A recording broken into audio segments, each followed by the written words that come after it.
जी hello दोस्तों। आप सभी को मेरा प्रेज़ द लॉर्ड एंड जय मसीह। परमेश्वर आप सभी को बहुत बहुत आयत से आशीषित करे। फ्रेंड्स मैं आशा करता हूं कि आप सभी अच्छे होंगे, स्वस्थ होंगे। परमेश्वर की बड़ी अनुग्रह दया से आप सभी आशीषित होंगे। जी हाँ दोस्तों, आज मैं कुछ इस प्रकार की टॉपिक के ऊपर बातचीत करना चाहता हूं। इसलिए मैं चाहता हूं कि दोस्तों आप सभी आज की इस वीडियो में बने रहिए, वीडियो को देखिए और परमेश्वर की सच्चाई को जानने के लिए और समझने के लिए प्रयास कीजिए दोस्तों। जी हाँ फ्रेंड्स, आज हमारा भारतवर्ष में बड़े बड़े नेता नेत्री, बड़े बड़े बुद्धिजीवी लोग मसीह लोगों के बारे में क्या झूठ फैला रहे हैं, इसका जो वास्तविक सच्चाई के ऊपर आज मैं आप लोगों के साथ बातचीत करना चाहता हूं दोस्तों। और उन्हीं में से एक बहुत बड़ा बुद्धिजीवी जो Indian geography, politics, Indian defence का बारे में बड़े बड़े न्यूज़ चैनल में आकर के बात करते हैं दोस्तों, और उसी में से उसी शख्स ने आज मसीह लोगों के बारे में क्या झूठ फैला रहे हैं, इसका झूठ की पर्दाफाश करने के लिए आज मैं आप लोगों के साथ इस वीडियो में बात करना चाहता हूं दोस्तों। इसलिए मैं चाहता हूं कि आप सभी आज की इस वीडियो को ध्यानपूर्वक देखिए दोस्तों, और मसीह लोगों की जो वास्तविक सच्चाई को, मसीह लोगों की जो परमेश्वर की सामर्थ को समझने के लिए प्रयास कीजिए दोस्तों। चलिए फ्रेंड्स, सबसे पहले मैं उस शख्स की वीडियो को दिखाना चाहता हूं, फिर उस वीडियो के ऊपर हम बातचीत करेंगे दोस्तों। अब उसमें कहते हैं कि यीशु ने अपना बलिदान तुम्हारे लिए दिया। हाँ, यीशु तो 2024 साल पहले पैदा होकर चले गए।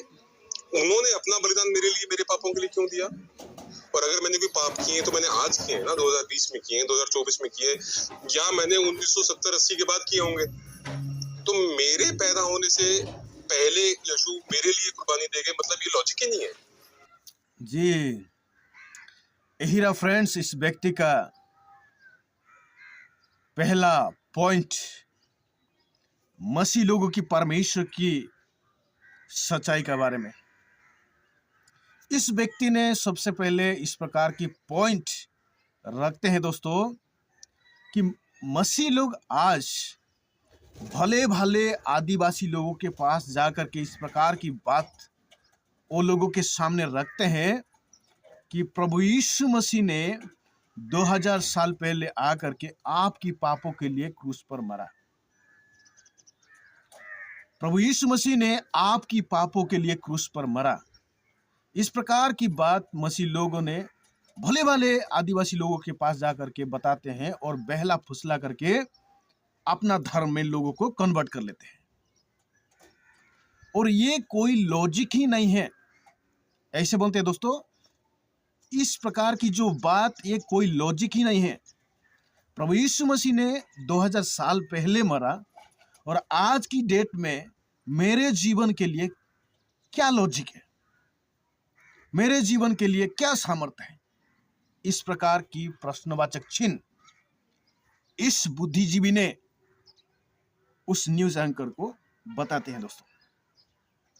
सबसे पहले मैं उस व्यक्ति को इस प्रकार बताना चाहूंगा।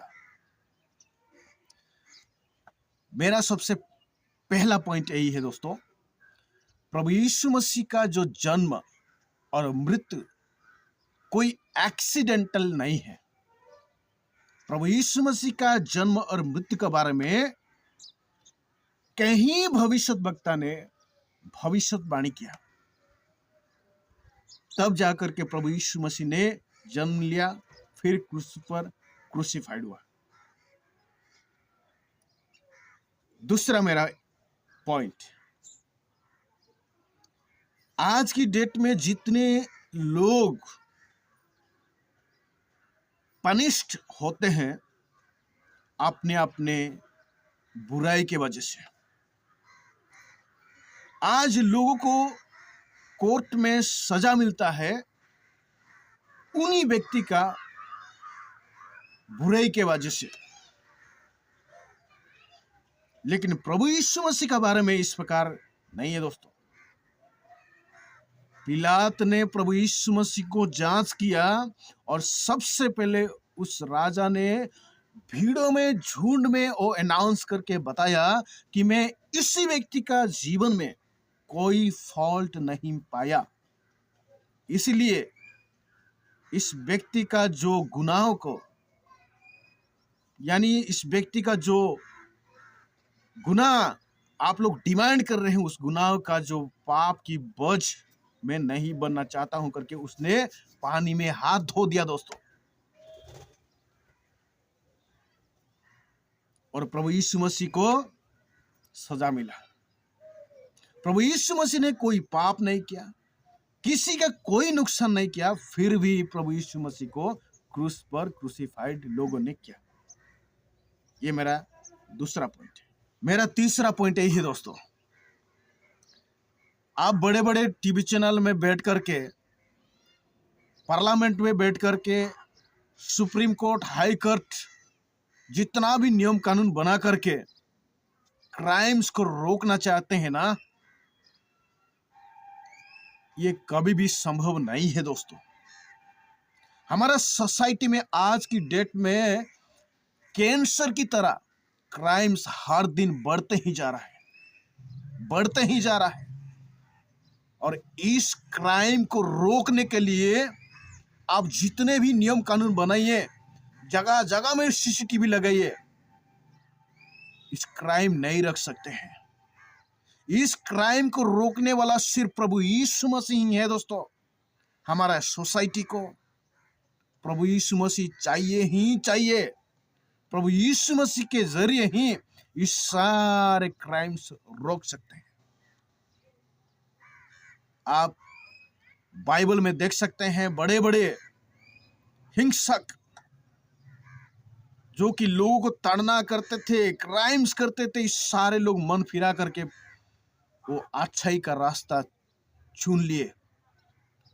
इवन आज की डेट में हमारा सोसाइटी में भी बहुत सारे ऐसे लोग जो क्राइम्स करते थे, चोरी, छुपा, डकैत, मर्डर, ऐसे बहुत सारे लोग इस प्रकार की काम में लिप्त थे। और जब प्रभु यीशु मसीह के साथ उनकी एनकाउंटर हुआ तो वो लोग अच्छाई का रास्ता चुन लिए और आज वो लोग ने साक्ष्य देते हैं, टेस्टिमनी देते हैं। हमारा सोसाइटी को प्रभु यीशु मसीह चाहिए ही चाहिए दोस्तों। चलिए दोस्तों, मैं आप लोगों को कुछ बिब्लिकल फैक्ट्स बताता हूं कि कैसे प्रभु यीशु मसीह का डेथ ऑन द क्रॉस के पास सामर्थ्य है कि आज की डेट में, यानी 2025 में जो व्यक्ति पाप कर रहे हैं, गुनाह कर रहे हैं, और आने वाला पीढ़ियों में से भी कोई पापी है, तो प्रभु यीशु मसीह का मृत्यु उनकी पाप को क्षमा करने की सामर्थ्य देते हैं, उस व्यक्ति को उद्धार देने की सामर्थ्य रखते हैं। क्यों? मैं कुछ बिब्लिकल वर्ड आप लोगों को देना चाहूंगा दोस्तों। रोमन चैप्टर 6 वर्स 10 में लिखा गया है, Jesus has died on the cross for all of our sins for all the time. प्रभु यीशु मसीह का जो मृत्यु हर एक व्यक्ति का पापों के लिए 2000 ईयर्स एगो में हुआ, लेकिन हर समय की व्यक्तियों के लिए हुआ है। चाहे आज की डेट में कोई पापी है और आने वाला पीढ़ियों में कोई व्यक्ति पापी है, तो प्रभु यीशु मसीह का मृत्यु ऑन द क्रॉस, उसके पास सामर्थ्य है उस व्यक्ति को पापों से क्षमा करने की, उस व्यक्ति को उद्धार देने की, उस व्यक्ति को स्वर्ग की मार्ग देने की सामर्थ प्रभु यीशु मसीह का मृत्यु के पास है। लेकिन इस व्यक्ति दुर्भाग्यवश इस प्रकार की बात बताते हैं कि प्रभु यीशु मसीह 2000 साल पहले मरा और आज की डेट में मेरे जीवन के लिए क्या लॉजिक है, मेरे जीवन के लिए क्या सामर्थ्य है। जी बिल्कुल, परमेश्वर की मृत्यु आपके जीवन के लिए भी सामर्थ्य है। प्रभु आज की डेट में आपको आज भी मुक्ति और स्वर्ग की मार्ग देने के लिए सामर्थ्य रखते हैं। लेकिन आप जो चिंता में है, जो सोच करते हैं, वही सोच प्रभु यीशु मसीह का नहीं है, परमेश्वर का नहीं है। यशायाह की किताब 55 उसकी 9 और 10 में लिखा गया है कि परमेश्वर की मार्ग मनुष्य की मार्ग जैसा नहीं है, परमेश्वर की विचार मनुष्य की विचार जैसे नहीं है। वो आसमान और समुद्र से भी गहरा भिन्न है। हम लोग परमेश्वर की उद्धार देने के बारे में कभी सोच भी नहीं सकते हैं। परमेश्वर किस प्रकार इस धरती पर आया और मनुष्य की पापों से छुटकारा देने के लिए परमेश्वर ने ऐसा द्वार बनाया, ऐसा मार्ग बनाया, हम उसका बारे में कल्पना भी नहीं कर सकते हैं। क्योंकि परमेश्वर की सोच, परमेश्वर की विचार मनुष्य की विचार से भिन्न है। मेरे फ्रेंड्स, जितने लोग आज इस मेरे वीडियो को देख रहे हैं, जी बिल्कुल सचमुच में प्रभु यीशु मसीह ने 2000 साल पहले मरा, लेकिन आपकी और मेरे जीवन में आज भी मुक्ति देने की सामर्थ्य रखते हैं। इसलिए परमेश्वर का वचन बताते हैं, नाश होने वाले लोगों के लिए क्रूस की कथा मूर्खता है, लेकिन उद्धार प्राप्त करने वाले लोगों के लिए क्रूस की कथा सामर्थ्य है, शक्ति है। दुर्भाग्यवश आज लोग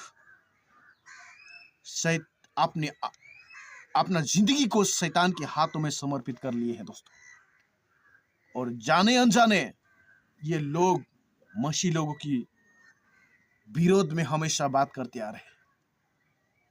लेकिन खैर कुछ भी हो, सत्य का जय हमेशा होता है दोस्तों, सत्य का जय हमेशा होता है।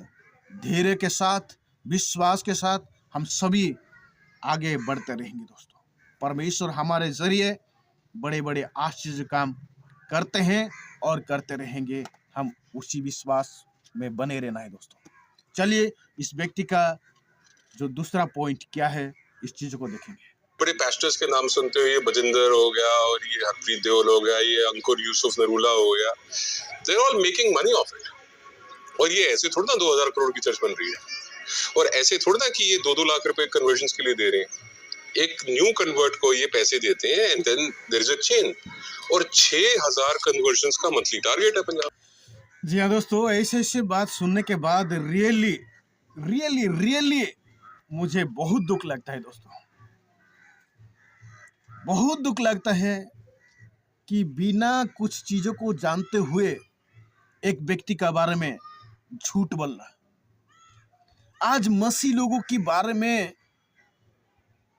कोई लोग नहीं समझ पाते हैं दोस्तों, कोई लोग नहीं समझ पाते हैं, और बिना किसी जानते हुए मसीह लोगों के बारे में झूठ फैलाते हैं। ना लोग आज मसीह लोगों को समझते हैं, ना लोग आज उस मसीह लोगों की सत्य परमेश्वर की सामर्थ के बारे में समझते हैं। ऐसे ही हवा हवाई में मसीह लोगों के बारे में झूठ फैलाते हैं दोस्तों। देखिए, सबसे पहले हमारा इंडियन गवर्नमेंट की जो कॉन्सेप्ट यही था दोस्तों कि मसीह लोग विदेश से फोन ला करके यहाँ पर भले वाले आदिवासी लोगों के एरिया में जा करके लोगों को पैसा दे करके अपना धर्म में कन्वर्ट कर लेते हैं। ऐसे इंडियन गवर्नमेंट की कॉन्सेप्ट था। इसलिए क्या किया दोस्तों, जब बीजेपी गवर्नमेंट आया तो सारे FCRA जो विदेश से कुछ NGO में पैसा आ रहा था, उस सारे चीज को बंद कर दिया दोस्तों। अभी इस व्यक्ति का मुंह से इस प्रकार की बात तो सुनते आ रहे दोस्तों कि लोगों से पैसा ले रहे हैं। मसीह लोगों का एक चेन सिस्टम है, पास्टर लोगों की एक चेन सिस्टम है कि उस पास्टर लोग लोगों से पैसा लेते हैं और लोगों को देते हैं। देखिए दोस्तों, इस व्यक्ति का खुद की बातों में ही कंट्रोवर्शियल है दोस्तों। पहले तो ये लोग बहुत बता रहे थे कि मसीह लोग विदेश से फंड ला रहे हैं और इधर धर्म परिवर्तन कर रहे हैं। अभी इस व्यक्ति खुद अपने मुंह से बता रहे हैं कि लोगों से पैसा ले रहे हैं और लोगों को दे रहे हैं। देखिए दोस्तों, ये क्या लॉजिक है। अगर इस व्यक्ति का लॉजिक को हम लोग देखेंगे तो इसका मतलब यही हुआ कि पास्टर किसी का धर्म परिवर्तन नहीं कर रहे हैं। पास्टर सिर्फ परमेश्वर, उस सत्य परमेश्वर के बारे में अपना वचन यानी वचन बता रहे हैं और लोग सुनते हैं कि ये सचमुच में सच्चा परमेश्वर के बारे में बात कर रहा है। और इसलिए लोग क्या करें दोस्तों, मुझे भी उस परमेश्वर के बारे में जानना है, उस परमेश्वर के बारे में मुझे जानना है और उस परमेश्वर को मुझे ग्रहण करना है, ऐसे सोचते हुए लोग उस पास्टर को पैसा देते हैं दोस्तों। पास्टर पैसा नहीं मांग रहा है, लोग पैसा देते हैं और अपना धर्म ग्रहण कर लेते हैं, यानी प्रभु यीशु मसीह को ग्रहण कर लेते हैं, यानी सत्य को ग्रहण कर लेते हैं। सत्य को ग्रहण करने के लिए दोस्तों लोग पास्टर का पैसा दे करके पास्टर को बोलते हैं कि हमें सत्य का बारे में बताओ, हमें उस परमेश्वर के बारे में बताओ। भले आप कुछ पैसा ले लो, लेकिन हमें परमेश्वर के बारे में बताओ। यही तो बोल रहा है ना इस व्यक्ति। लोगों से पैसा लेते हैं, लोगों को देते हैं। लोग क्यों पैसा देंगे? पहले तो आप बता रहे थे कि विदेश से पैसा ला करके लोगों को देते हैं और धर्म परिवर्तन करते हैं। अभी वो बता रहे हैं कि लोगों से पैसा लेते हैं। अगर लोगों से पैसा लेते हैं तो फिर उस लोग ने उस पास्टर को क्यों पैसा देंगे? क्यों पैसा देंगे? अगर वो लोग पैसा देते हैं तो इसलिए देते हैं कि उस सच्चा परमेश्वर को जानने के लिए, उस सच्चा परमेश्वर को ग्रहण करने के लिए। हमसे पैसा ले लो भाई, लेकिन हमें उस सच्चा परमेश्वर के बारे में हमें बताओ। ऐसे पैसा देते हैं। ऐसे हुआ ना लॉजिक। देखिए दोस्तों, ये है आज की जो हमारा भारत की सिचुएशन मसीह लोगों के बारे में। खैर कोई नहीं, हम लोग जानते हैं जब प्रभु यीशु मसीह ने इस दुनिया पर आए थे, अपना सेवा कार्य किए, जहाँ कहीं भी प्रभु यीशु मसीह चलते जा रहा था, तब शैतान ने प्रभु यीशु मसीह को देखा, चिल्ला रहा था कि हे सत्य परमेश्वर दाऊद की संतान, तुम मेरे समय नहीं होने से पहले मुझे ताड़ना देने के लिए क्यों आया? ऐसे शैतान चिल्लाते थे। और आज भी शैतान हमारा सोसाइटी में चिल्ला रहा है दोस्तों। इसलिए हमें कोई खैर नहीं। प्रभु यीशु मसीह यानी परमेश्वर, सत्य परमेश्वर आपके साथ है और उस सत्य परमेश्वर को शैतान देखता है। और शैतान का काम तो चिल्लाना ही है दोस्तों। शैतान ऐसे ही चिल्लाते रहता है। आपको डरना नहीं, आपको कोई घबराना नहीं। परमेश्वर आपके साथ है, मसीह लोगों के साथ है, सत्य परमेश्वर है। उस सत्य का जय हमेशा होता है और होते रहता है। परमेश्वर की महिमा हो दोस्तों। जी हाँ दोस्तों, अगर इस वीडियो में कुछ आपको सीखने के लिए मिला तो प्लीज़ वीडियो में कमेंट करिए, वीडियो को लाइक करें और हो सके तो दोस्तों इस वीडियो को शेयर करिए। और हमारा इस प्रकार की बातों को सुनने के लिए, हमारा चैनल में जुड़ने के लिए दोस्तों चैनल को सब्सक्राइब करिए। God bless you. Thank you दोस्तों। Praise the Lord.